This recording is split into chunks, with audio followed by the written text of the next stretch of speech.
जो जाणदी अरहंतम दव्वत गुणत पज्जय तेहि सो जाणदी अप्पाणम मोहो खलु जदि तस्लयम। जो अनंत भगवान को द्रव्य रूप से, गुण रूप से एवं पर्याय रूप से जानता है, वह अपनी आत्मा को जानता है और उसका मोह नाश को प्राप्त होता है।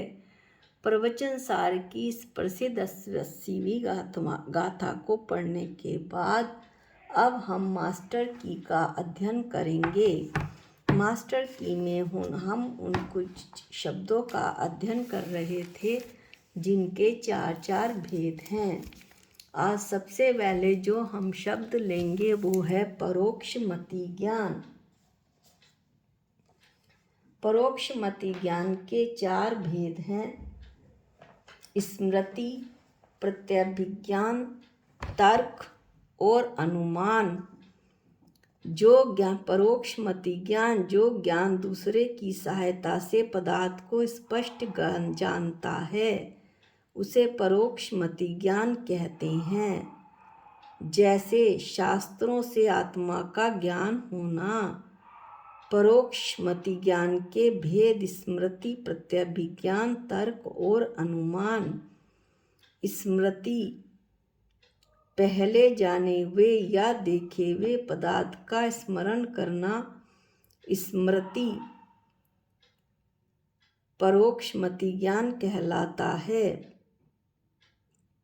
जैसे शिखर जी के पारसनाथ भगवान की टोंक को याद करके घर में बैठे बैठे ही उनके दर्शन के भाव आ जाना। इस तरह से पूर्व में किसी घटना को देखा हो और वर्तमान में उसे याद में आ जाना। प्रत्यभिज्ञान स्मृति जो हमारी याद में है और प्रत्यक्ष यानी वही वस्तु या वही दृश्य हमारे सामने आ जाए के विषयभूत पदार्थों में जोड़ रूप ज्ञान को प्रत्यभिज्ञान कहते हैं। यानी स्मृति और प्रत्यक्ष के विषयभूत पदार्थ में जोड़ रूप ज्ञान को प्रत्यभिज्ञान कहते हैं। जैसे यह वही मनुष्य है जिसे मैंने कल देखा था। 2 चीज़ों का जोड़ रूप ज्ञान प्रत्यभिज्ञान कहलाता है।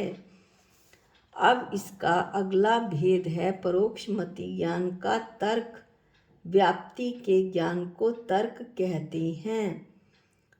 तर्क को ऊहा ज्ञान भी कहते हैं।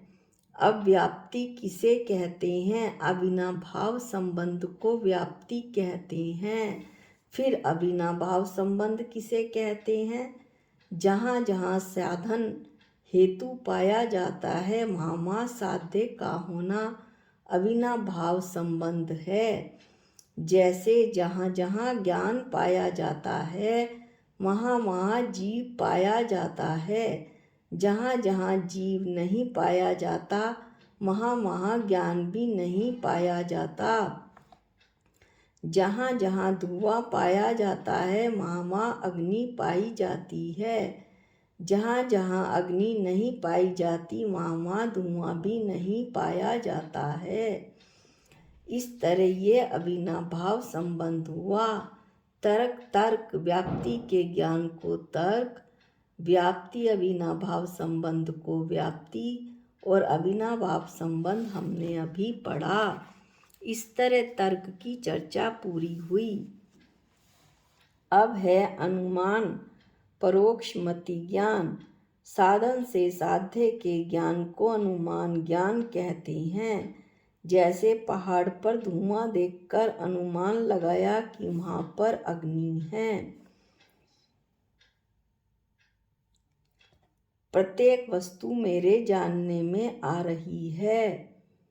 मैं हर चीज को जान रहा हूँ। ये जानन क्रिया से मैंने अनुमान लगाया कि मैं तो जानने वाला हूँ। और ये जानन क्रिया जहाँ से निकल कर आ रही है, अरे वह मैं ही तो हूँ, वो अखंड आत्मा मैं ही हूँ। इस तरह से हमने अनुमान की चर्चा की। इसके बाद जो अगला शब्द है वो है चारित्र। चारित्र के 4 भेद हुए: स्वरूपाचरण चारित्र, देश चारित्र, सकल चारित्र और यथाख्यात चारित्र। अब हम सबसे पहले चारित्र देखते हैं। मोह, दर्शन, मोह, मिथ्यात्व एवं शोभ चारित्र। मोह राग देश से रहित आत्मा के परिणाम को मिथ्यात्व कहते हैं। यानी दर्शन मोह, चारित्र मोह से रहित आत्मा के परिणाम को इसको एक बार फिर सुनिए। मोह, मोहनीय कर्म 2 प्रकार का होता है: दर्शन मोह, चारित्र मोह। दर्शन मोह में मिथ्यात्व आता है और चारित्र मोह में राग देश। तो इसमें बताया जा रहा है कि मोह यानी दर्शन मोह, मिथ्यात्व एवं शोभ, चारित्र मोह राग देश से रहित आत्मा के परिणाम को साम्य कहते हैं। यह साम्य भाव ही धर्म है, चारित्र है। इस प्रकार चारित्र ही धर्म है। अब हम इसके भेदों का वर्णन करेंगे। सबसे पहले जो भेद है वो है स्वरूपाचरण चारित्र। निश्चय सम्यक दर्शन होने पर, निश्चय सम्यक दर्शन यानी मैं पने की जो मैं पना हर चीज में, पर वस्तु में मैं पना होता था, मैं और मेरा पना वो बुद्धि चली गई और मैं चेतन भगवान आत्मा हूँ, इसके सिवाय मैं विश्व में अन्य कुछ भी नहीं हूँ। ऐसा जब निश्चय सम्यक दर्शन होने पर, अपनी आत्मा का अनुभव होने पर, यानी मिथ्यात्व के खत्म होने पर, मैं चेतनी हूँ ऐसी सच्ची श्रद्धा होने पर, अपनी आत्मा में स्थिरता ही जो वियोग पर में भागता था वो उसका आत्मा में रमना, स्थिर हो जाना ही स्वरूपाचरण चारित्र है। यह स्वरूपाचरण चारित्र चौथे गुण स्थान में होता है। अब अगला चारित्र का भेद है देश चारित्र। निश्चय सम्यक दर्शन सहित अनंतानुबंधी व अप्रत्याख्याना कषायों का अभाव करके आत्मा में चारित्र की आंशिक वृद्धि होने पर आत्मा में उत्पन्न होने वाली शुद्धि विशेष ही देश चारित्र है। ऐसी दशा में जो पंचम गुण स्थान वृत्ति श्रावक होते हैं उनको देश चारित्र होता है और ऐसी दशा में उन श्रावक में व्रत आदि लेने के शुभ भाव होते हैं। ऐसे जो निश्चय देश चारित्र है उससे वही धर्म है, उससे धर्म होता है।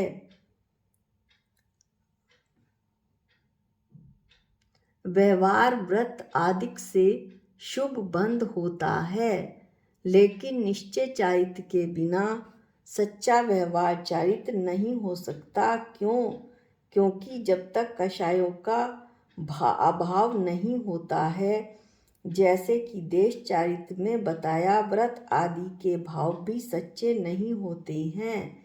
इसलिए निश्चय चारित्र के बिना सच्चा व्यवहार चारित्र नहीं हो सकता। देश चारित्र की चर्चा पूर्ण हुई। अब जो अगला इसका भेद है वो है सकल चारित्र। निश्चय सम्यक दर्शन सहित, निश्चय सम्यक दर्शन यानी अपनी आत्मा पर पूर्ण श्रद्धान सहित चारित्र गुण की शुद्धि की वृद्धि होने से, यानी अनंतानुबंधी प्रत्याख्यानावरण 3 चौकड़ी कषाय के अभाव पूर्वक आत्मा में उत्पन्न होने वाली शुद्धि विशेष को सकल चारित्र कहते हैं। सकल चारित्र छठे गुण स्थान वृत्ति भावलिंगी मुनि महाराज के होता है। इस मुनि पद में 28 मूल गुण, पंच महाव्रत, पंच समिति, पंच इंद्रिय निरोध, 6 आवश्यक और शेष 7 मूल गुण के जो शुभ भाव होते हैं वो व्यवहार सकल चारित्र है। निश्चय चारित्र आत्मा के आश्रित होने से, यानी कि आत्मा में जो शुद्धि विशेष होती है, 3 चौकड़ी कषाय के अभाव होने से वो निश्चय चारित्र वो ही आत्मा की शुद्धि विशेष निश्चय चारित्र आत्मा के आश्रित है। इसलिए यही मोक्ष मार्ग है और मोक्ष मार्ग ही धर्म है। व्यवहार चारित्र जो व्रत आदि लेने के भाव हैं वो शरीर के आश्रित होने से उनसे शुभ बंध तो होता है परंतु संसार नहीं कटता। चाहे पाप बंद हो चाहे पुण्य बंद हो, संसार में तो भ्रमण कराएगा ही। एक लोहे की बेड़ी है और दूसरी सोने की बेड़ी, बंधन तो बंधन ही है। अब चौथा जो भेद है वो है यथाख्यात चारित्र। निश्चय सम्यक दर्शन सहित चारित्र गण की पूर्ण शुद्धता होने से अर्थात 4 चौकड़ी कषाय के सर्वथा अभाव पूर्वक उत्पन्न होने वाली आत्मा की शुद्धि विशेष को यथाख्यात चारित्र कहते हैं। 12वें गुण स्थान में ये यथाख्यात चारित्र होता है। इस तरह से चारित्र की चर्चा पूर्ण हुई। अब जो हम तीसरा लेंगे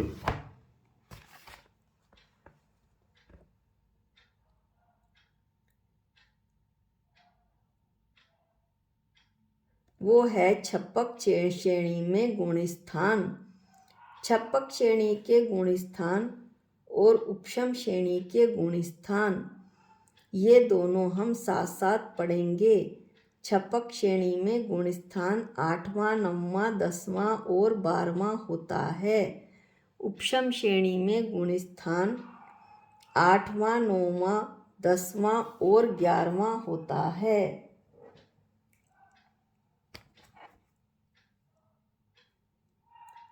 अब हम देखेंगे कि श्रेणी क्या है। चारित्र मोहनीय की 21 प्रकृतियों के उपशम या क्षय में जो निमित्त वृद्धिगत वीतराग परिणाम होते हैं।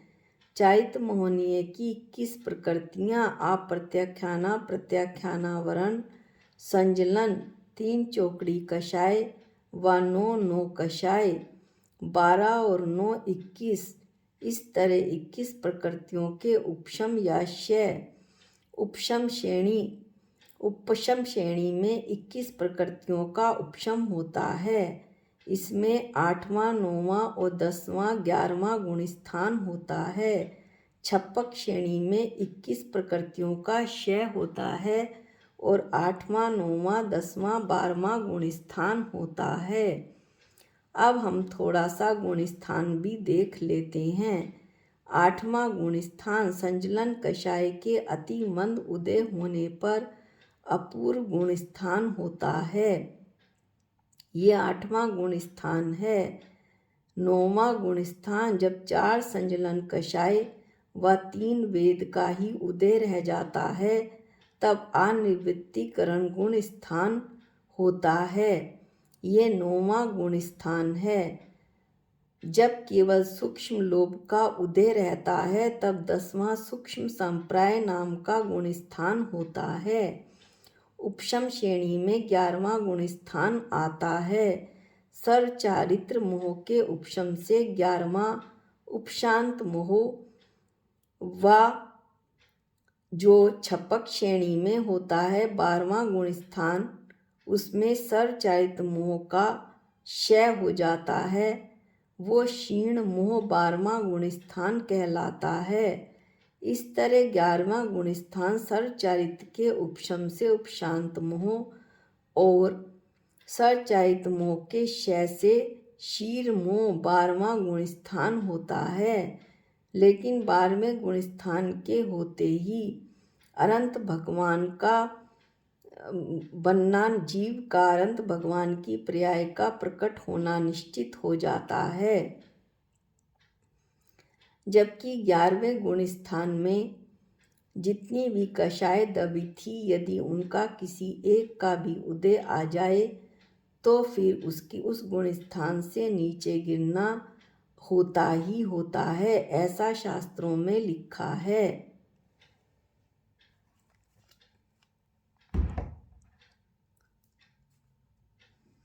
अब हमने क्या क्या पढ़ा। छपक श्रेणी में गुण स्थान पढ़े 8वां, 9वां, 10वां और 12वां। उपशम श्रेणी में गुण स्थान पढ़े 8वां, 9वां, 10वां और 11वां। अब हम पढ़ेंगे सम्यक दर्शन के प्रसिद्ध लक्षण। प्रसिद्ध लक्षण हैं 4 हैं। पहला है सच्चे देव शास्त्र गुरु पर दृढ़ श्रद्धा। सच्चे देव अनंत भगवान हितोपदेशी, सर्वज्ञ और वीतरागी। शास्त्र आगम की वाणी, अनंत भगवान की दिव्य ध्वनि, समय शरण पर निकलने वाली दिव्य ध्वनि, वो आगम की वाणी, ऐसी जिनवाणी। गुरु दिगंबर गुरु, उन पर दृढ़ श्रद्धा। 7 तत्व जीव, अजीव, आश्रव, वंश, संवर, निर्जरा और मोक्ष, या पुण्य और पाप मिलाकर बने 9 पदार्थ, उन पर श्रद्धान। ये दूसरा पॉइंट हुआ। पहला पॉइंट सच्चे देवशास्त्र गुरु पर दृढ़ श्रद्धा, और दूसरा हुआ 7 तत्वों या 9 पदार्थ का श्रद्धान। तीसरा हुआ सब पर भेद विज्ञान या सब पर में विवेक, यानी सब क्या है और पर क्या है। सब जो मेरा सब है, यानी मेरी आत्मा, मैं चेतन भगवान आत्मा हूँ। पर यानी अन्य पूरा विश्व, मैं चेतन भगवान आत्मा हूँ। इसके अलावा मैं विश्व में अन्य कुछ भी नहीं हूँ। मेरे लिए संपूर्ण विश्व पर है। इस तरह सब पर का विवेक होना। चौथा इसमें पॉइंट है सब अनुभव या आत्म प्रतीति। जब मुझे सब पर भेद विज्ञान हुआ तो मैंने जाना कि मैं चेतन भगवान आत्मा हूँ। ये चेतन भगवान आत्मा कैसी है, ये जानने और देखने वाला है। मैं ज्ञाता दृष्टा हूँ, जानने देखने वाला हूँ। जानने जानने के सिवा मैं अन्य कुछ कर भी नहीं सकता। ये जो जानन क्रिया जहाँ से निकल कर आ रही है, वही अखंड आत्मा अनंत गुणों का स्वामी मैं हूँ। ऐसी आत्म प्रतीति, ऐसी आत्म श्रद्धा, ऐसा सब अनुभव, ये चौथे पॉइंट में बतलाया है। जानन क्रिया को पकड़कर हम अपनी आत्मा तक पहुँच सकते हैं। जैसे साड़ी सुखाई गई है तो साड़ी का एक छोर पकड़ते ही पूरी साड़ी हाथ में आ जाती है।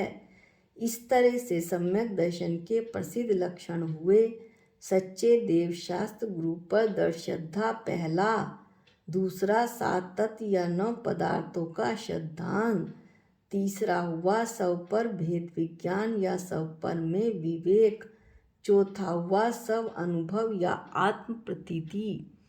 इस तरह से हमने सम्यक दर्शन के प्रसिद्ध लक्षण पढ़े। इसके बाद अन्य कुछ 4 शब्दों का अध्ययन करेंगे अगले वीडियो में। आज के लिए इतना ही। निज निधि निज में बताई, ये अनंत उपकार है।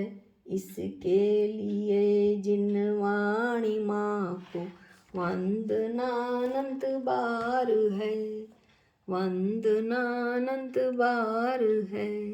सबको जय जिनेंद्र।